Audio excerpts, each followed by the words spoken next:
बिस्मिल्लाहिर्रहमानिर्रहीम। आप देख रहे हैं कि किन्नू का काश्तकार जो है वो इस वक्त बेतहाशा जो है वो परेशान है कि किन्नू जो है वो एक्सपोर्ट नहीं हो रहा और किन्नू का रेट नहीं मिल रहा। ये तो एक अलग बात है, लेकिन इस वक्त हम कोट मोमन के इलाके में मौजूद हैं, एक किन्नू फैक्ट्री में। आप देख सकते हैं कि किस तरह किन्नू के जो ट्रक हैं वो बाकात से यहाँ पर पहुँचे हैं और उसके बाद इसकी पैकिंग का सिलसिला जो है वो जारी है। ये किन्नू कहाँ जाता है, कैसे पैक होता है, पैकिंग के अखराजात क्या हैं, किन किन बागात जो करीबी इलाके हैं वो कौन से इलाके हैं, कैसे यहाँ पर पहुँचता है। इस वाले से director general agriculture water management Rana Tajammal साहब हमारे साथ मौजूद है। हम इनसे बात करते हैं और इनसे सारे मामला जो हैं इन पर ब्रीफिंग भी लेते हैं कि किन्नू बाग से लेकर पैकिंग और एक्सपोर्ट तक जो है ये कैसे पहुँचता है। राना साहब, ये ट्रक आए हैं तो ये कितना दूर से यहाँ तक पहुँचे हैं? बिस्मिल्लाहिर्रहमानिर्रहीम। ये जो ट्रक हैं ये फार्मर के फील्ड से डायरेक्ट आ रहे हैं। जहाँ जहाँ पे उनके फील्ड हैं, कोई 50 किलोमीटर पे है, कोई 40 किलोमीटर पे, वहाँ से डायरेक्ट फैक्ट्री में आ रहे हैं। बिल्कुल ठीक है। अब आगे इसका पूरा प्रोसेसिंग का प्रोसेस है, वो आपको सारा समझाते हैं कि वो प्रोसेसिंग फैक्ट्री में किस तरह होती है। एक रॉ किन्नू को एक्सपोर्ट क्वालिटी के किन्नू तक कैसे बनाया जाता है। सर, हम आगे चलते हैं और देखते हैं कि रात से एक्सपोर्ट जो है ये कैसे होता है। ये हमारे सामने जो है वो पड़े हैं इसके बॉक्सेस जिनमें रात किन्नू जो है वो लाया गया और यहाँ पर पहुँचाया गया। ये आप देख सकते हैं कि किस तरह ट्रकों से उतार कर ट्रकों में ये जो क्रेट्स हैं इनमें पैकिंग होती है और ट्रकों से उतारने के बाद जो है ये यहाँ पर इकट्ठे किए गए हैं। इसके बाद इनकी जो है वो ग्रेडिंग की जाएगी। ग्रेडिंग के मरने से गुजरने के बाद ये देखिए किस तरह जो है ये जब यहाँ पर ट्रक से उतार कर इकट्ठे किए जाते हैं तो अब इनको एक मशीन के प्रोसेस से गुजारा जाएगा, ग्रेडिंग की जाएगी और फिर दोबारा से जो है वो इनकी पैकिंग की जाएगी। और ये पैकिंग जो है ये मुख्तलिफ जो बड़े शहर हैं वहाँ पर भी लेकर जाया जाता है और इसके बाद इसको एक्सपोर्ट भी किया जाता है। ये कैसे अलग किया जाता है एक्सपोर्ट का और लोकल पैकिंग का जो है प्रोसीजर क्या है, ये देख सकते हैं आप किस तरह जो है ये किन्नू जो है इनको ऊपर चढ़ाया जा रहा है और फिर आगे इसको राना साहब ये बताइएगा कि ये क्या प्रोसीजर है? इस पूरे प्रोसेस में सबसे पहले जो किन्नू पेटियों की शक्ल में ट्रक से आता है वो पेटी यहाँ पे फीड की जाती है। ठीक है। कन्वेयर के जरिए ये पेटी वहाँ जाती है, ठीक है। जहाँ पेटी अलग हो जाती है और किन्नू फीडर में चला जाता है। अच्छा, वो सामने फीडर है। बिल्कुल ठीक है। फीडर के आगे वॉशर लगा हुआ है, ठीक है। जो वहाँ पे हाई प्रेशर जेट के जरिए वहाँ पे वॉश किया जाता है। बिल्कुल सही है। ये इनिशियल वॉशिंग होती है, उसके आगे फोमर है। जहाँ उधर चलते हैं तो ये जो अलग हो रहा है पेटियों से निकल रहा है वो ये इसको अगर हम दिखाएं तो क्या ये कोई मशीन से अलग हो रहा है या ऑटोमेटिकली? ये आप देख सकते हैं ऑटोमेटिकली वहाँ पर ये वो जो क्रेट है ये उधर जाता है और जिन्हों उसमें से गिर कर जो है वो इकट्ठा है वो जी सर पर चला जाता है। ऐसे ही है कि जब पेटी वहाँ पहुँचती है, ठीक है, किन्नू नीचे गिर जाता है और पेटी आगे चलती है, खाली पेटी आगे। सारा ऑटोमेटिकली प्रोसेस है, ऑटोमेटिक हो रहा है। कोई आप देख सकते हैं कि हमारा कैमरा जो है वो आपको दिखा रहा है। इसके बाद ये फीडर है। ठीक है। वहाँ से जब किन्नू फीडर में गिरता है, बिल्कुल ठीक है, इसका काम सिर्फ या वहाँ से किन्नू को वाशर में पहुँचाना है। ठीक है। ये वाशर यूनिट है। अच्छा, ये वाशर यूनिट, यहाँ पर किन्नू जो है इसकी सफाई हो रही है। यहाँ पे किन्नू साफ हो रहा है, इनिशियल सफाई हो रही है। यहाँ पे हाई प्रेशर वाटर जेट लगे हुए हैं, साथ कुछ सैनिटाइजर यूज होते हैं, ठीक है, जिससे ये वॉशिंग हो जाता है। वॉश हो रही है, यहाँ पे पॉलिशिंग भी होती है, पॉलिश भी होता है किन्नू? तो यहाँ पे सिर्फ वॉश होता है, यहाँ पे सिर्फ वॉश इनिशियल वॉशिंग। ठीक है। उसके बाद ये फोमर है, ठीक है, इसको कहते हैं डीप वॉशिंग। ठीक है। यहाँ पे डिटर्जेंट के जरिए इसको ज्यादा साफ किया जाता है ताकि हर लिहाज से साफ हो जाए। ठीक है। तो ये डीप डिटर्जेंट से साफ हो गया यहाँ। बिल्कुल सही है। उसके बाद आगे ये खुश्क कैसे होता है? उसके बाद सर ये गीला होता है। उसके बाद ये गीला होता है। ठीक है। तो ये ड्रायर में चला जाता है। अच्छा, ये ड्रायर है कुछ ये नहीं, ये ड्रायर। ठीक है, ड्रायर आ गया। ठीक है। आप वो उधर। अच्छा, अब ये आप देख सकते हैं कि ये गीला किन्नू निकल रहा है यहाँ से और अब आगे जो है ये ड्रायर पर जा रहे हैं। हम आपको ये ड्रायर भी दिखाते हैं कि ड्रायर में किस तरह जो है ये किन्नू खुश्क हो रहा है। मेरा कैमरामैन जो है वो आपको सारी तमाम जो चीजें हैं वो तफसील से बता रहा है।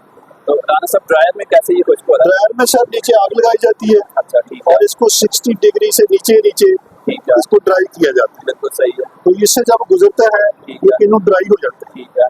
ड्राई इसलिए किया जाता है आगे इसकी वैक्सिंग होनी है ठीक है। ताकि ये ड्राई पे वैक्सिंग हो सके अच्छा अच्छा अच्छा, बिल्कुल सही है, जबरदस्त। तो ये देखने किस तरह ये जो किन्नू हम तक पहुंचता है, किस किस प्रोसेस से ये गुजर कर जो है ये हम तक पहुंचता है, आप देख सकते हैं कि अब ये क्या अब है। ये वैक्सर में आ गया, ठीक है यहाँ पे वैक्सिंग होनी है, ठीक है। इस पे एक केमिकल कोटिंग होती है अच्छा, ये जिससे पॉलिश कह जिसको सकते हैं। पॉलिश कहते ठीक है। हैं, जिसके इसकी अपीयरेंस भी बेहतर होती है और शेल्फ लाइफ बढ़ती है, हाँ, ये केमिकल कोटिंग किस लिए करते हैं? ताकि इसकी शेल्फ लाइफ बढ़े और इसकी अपीयरेंस अच्छी लगे, अपीयरेंस अच्छी रहे, क्योंकि ये एक्सपोर्ट होना होता शायद है। एक्सपोर्ट होना होता है। ठीक है वैक्सर चूंकि वैक्सर में भी गीला हो गया, ठीक है, उसके बाद फिर ड्रायर में जाता है। बिल्कुल सही है। अच्छा, ये आप देख सकते हैं कि किस तरह ये वो प्रोसेस है जहाँ पर इसको पॉलिश किया जा रहा है, जिससे इसकी अपीयरेंस जो है वो खूबसूरत होता है, इसमें एक चमक आती है और उसके साथ साथ ये जो है ना इसकी शेल्फ लाइफ जो है वो बढ़ जाती है, क्योंकि बाहर जाना होता है ये पेरिशेबल आइटम है, इसके ख़राब होने का जो है वो खतरा होता है, तो इसलिए इसको जो है ये यहाँ पर एक पॉलिश के प्रोसेस से गुजारा जाता है ताकि जो है ये ख़राब ना हो और ज़्यादा देर तक जो है वो रह सके। अब हम आगे बढ़ते हैं कि इससे आगे क्या प्रोसीजर उसके होता है। बाद ड्रायर में चला जाए, सेकंड ड्रायर में। अब हम जो है वो सेकंड ड्रायर है, इसके बाद पॉलिश के बाद जो है ये एक सेकंड ड्रायर है जो इसको फिर दोबारा से जो है स्किन को खुश्क कर रहा है और खुश्क करने के बाद फिर फाइनल जो है ये पैकिंग के मरहले में जाता है। अब ये आप देख सकते हैं राना तजम्मल साहब जो है आपको बता रहे हैं। राना साहब बताइएगा कि अब क्या फाइनल क्या जब ड्रायर हो जाता है उसके बाद ये सार्टर में जाता है, ठीक है जो कोई दाना डैमेज होता है वो यहाँ से मैनुअली अलग कर लिया जाता है, जैसे कि ये हो रहा है, ठीक है ये सार्टर है। ठीक है।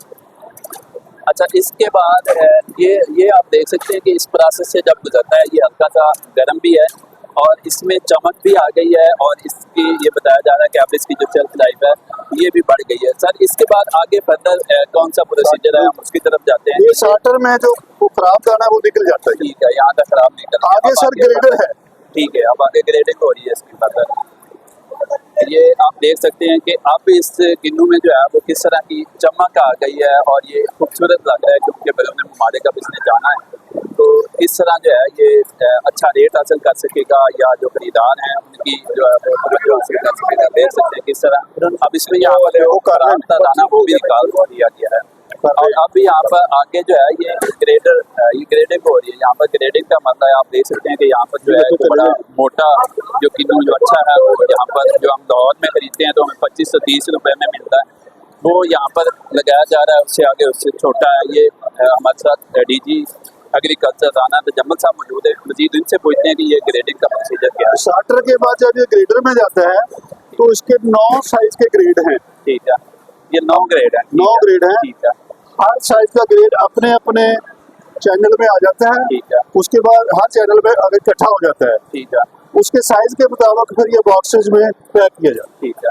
अच्छा, अब ये यहाँ पर जो है ये साइज के हिसाब से पैक किया जा रहा है। अच्छा राना साहब, ये फाइनली बता दीजिएगा, हम इसको यहाँ पर क्लोज करते हैं कि ये किन इलाकों में जा रहा है, यहाँ से पैक होकर या एक्सपोर्ट हो रहा है, किन ममालिक में जा रहा है, उसका आगे प्रोसीजर क्या है। इसके बाद एक और प्रोसेस होता है, ठीक है ये जब पैक हो जाता है ठीक है तो पैकिंग के बाद यहाँ पे कोल्ड स्टोरेज है, ठीक है तो उसके बाद ये कोल्ड स्टोरेज में चला जाता ठीक है।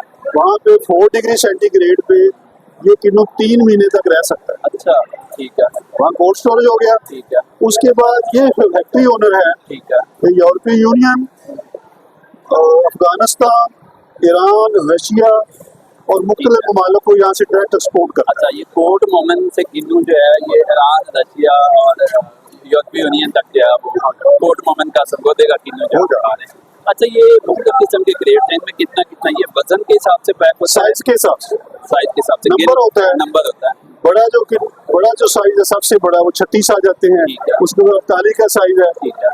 इस तरह फिर जिस तरह साइज कम होता है इस तरह कम होते जाते अच्छा, ये जो यहाँ पर पैक हो रहा है ये सारा बाहर के लिए पैक हो रहा है या लोकली भी इसको हैं। ये इस फैक्ट्री में ज्यादा बाहरी पे जाता इस फैक्ट्री में जा रहा है। बहुत है, शुक्रिया, एक्सपोर्ट क्वालिटी की चीजें। बहुत शुक्रिया राना तजम्मल साहब की Thank बातें you. आपने सुनी, आपने पूरी फैक्ट्री का हमने आपको विजिट करवाया। ये था सारा प्रोसेस जो आपको दिखाया कि किस तरह ट्रकों से माल जो है वो बागात से ट्रकों पे यहाँ पर आता है क्रेट्स के जरिए बॉक्सेस में, उसके बाद इसकी जो ग्रेडिंग की जाती है। ये 9 किस्म की यहाँ पर मशीनें, ये फूड मोमेंट का एक बहुत ही प्रोमिनेंट जो है एरिया है, फैक्ट्री है यहाँ पर सिर्फ जो है वो एक्सपोर्ट क्वालिटी का किन्नू जो है वो आता है। 9 किस्म की ग्रेडिंग से की जाती है और उसके अलग अलग जो है वो रेट्स भी होते हैं। तो ये आप देख सकते हैं कि किस तरह ये मशीन जो है इससे किन्नू आ रहा है एक तरतीब के साथ, और उसके बाद जो है इसको लोग जो है ये पैक कर रहे हैं। ये भी आप देख सकते हैं कि यहाँ पर जो है वो पैकिंग हो गई। ये फाइनल इसकी स्टेज है। यहाँ पर पैकिंग के बाद जो है इसको जोड़ दिया जाता है, और ये बता रहे हैं कि 3 महीने तक कोल्ड स्टोरेज में भी इसको रखा जा सकता है 4 डिग्री सेंटीग्रेड पर। उसके बाद इसको जो है उससे पहले ही उसके दरमियान जो है इसको एक्सपोर्ट किया जाता है। तो ये बताया जा रहा है कि ये ग्रेडिंग जो है ये भी आपने फाइनली देख ली, और अब ये बताया जा रहा है कि इसको जो है वो एक्सपोर्ट किया जाएगा।